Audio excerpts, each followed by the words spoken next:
There are days when heaven opens, not with angelic singing, but with solemnity, with judgment, with mystery. One of those days is recorded in the book of Job, and what we see is not what most people imagine when they think of God, angels, and the heavenly realm. Job 1 verse 6 says, "Now there was a day when the sons of God came to present themselves before the Lord, and Satan also came among them." Let's pause. The sons of God, the B'nai Elohim, these are not men. These are heavenly beings. They came to present themselves before God. This was a divine assembly, a courtroom of the Most High. But what's even more shocking, Satan was there too. The name Satan here literally means the accuser, or the adversary. He wasn't sneaking in. He came among them, not as a rebel, but as a prosecutor. This was a courtroom setting, and Satan came to file a case. God spoke to Satan and asked, "From where do you come?" And Satan answered, "From going to and fro on the earth, and from walking back and forth on it." Then God did something most wouldn't expect. He said, "Have you considered my servant Job? There is none like him on the earth, blameless, upright, fearing God and shunning evil." And Satan responded with an accusation. He said Job didn't really love God. He only served him because of the blessings. Take away the hedge, and Job would curse God to his face. This was not a casual conversation.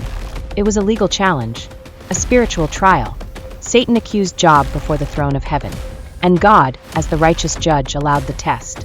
He said, "Behold, all that he has is in your power, only do not lay a hand on his person." And with that, the trial began.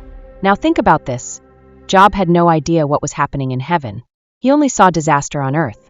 He lost his children, his wealth, his health, and his friends assumed he had sinned.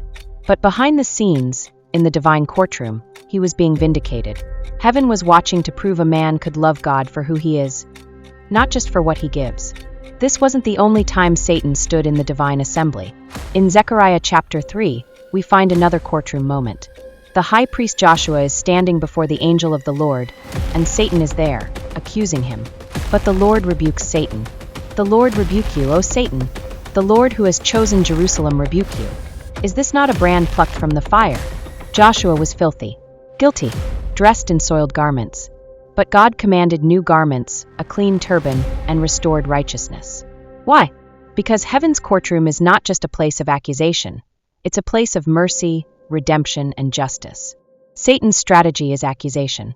He walks the earth, looking for grounds to challenge, grounds to present a case in heaven's court. Revelation 12 verse 10 calls him the accuser of our brethren, who accused them before our God day and night. Yes, day and night.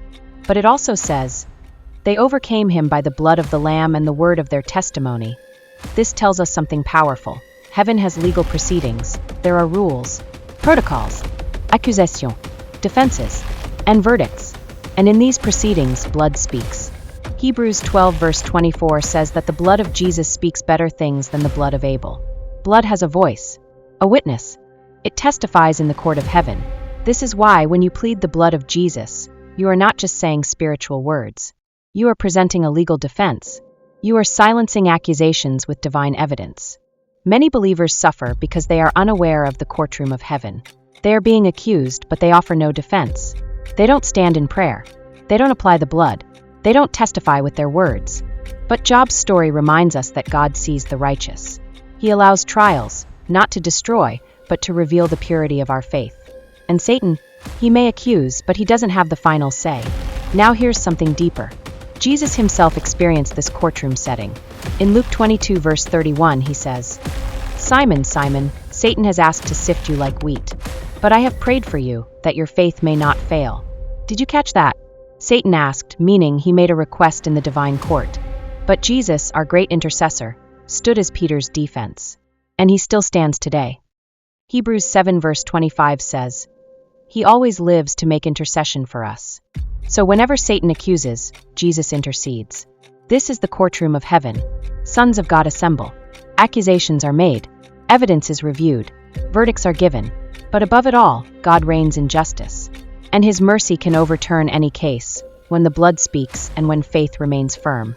So don't be afraid of the accusations. Just make sure your testimony is strong, your faith unshaken, and your trust in the advocate, Jesus Christ, unwavering. Because even when heaven holds court, God is still for you. And in the next episode, we go even deeper into the mystery. when the Watchers descended, the hidden history of Mount Hermon and the 200 fallen angels. Share this with a friend who loves truth. Subscribe, and keep listening to the ancient whispers.